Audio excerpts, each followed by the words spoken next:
د جبهه مقاومت ډلې مشر احمد مسعود په یو 3 ورځنۍ غونډه کې ګډون کړی دی چې 30 کسان پکې د طالبانو مخالفین دي.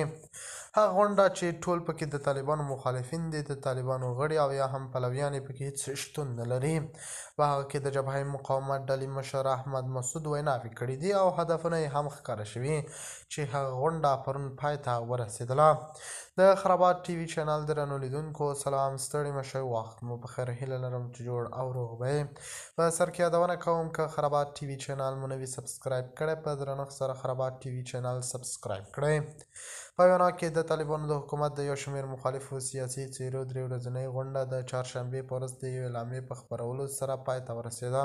په انګلیسي او دري ژبو خپره شوې د اعلامیه کې چې د جبهه مقاومت په نوم د جبهې د بهرنیو اړیکو مشر میثم نظري پر خپل ټویټر خپره کړې او له طالبانو سره د سولیزې هواري لاره غوره بلل شوې، خو په عین حال کې د طالبانو په وړاندې د مقاومت د ټولو بڼو ملاتړ او پر اختیا ټینګار شوی دی.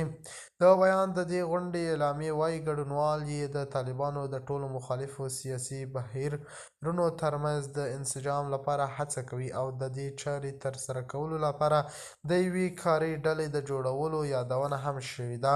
په اعلامیه کې تر یوې واحد چتر لاندې د طالبانو د ټولو مخالفینو د راټولېدو یادونه هم شوې ده.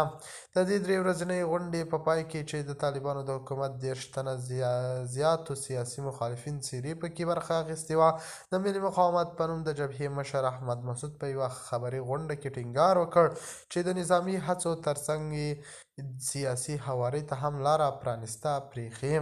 د خرابات ټي وي چینل درنو لیدونکو دا و زموږ ته د مهال چمتو کړی خبر. د نورو خبرونو لپاره خرابات ټي وي چینل په درنښت سره سبسکرایب کړئ.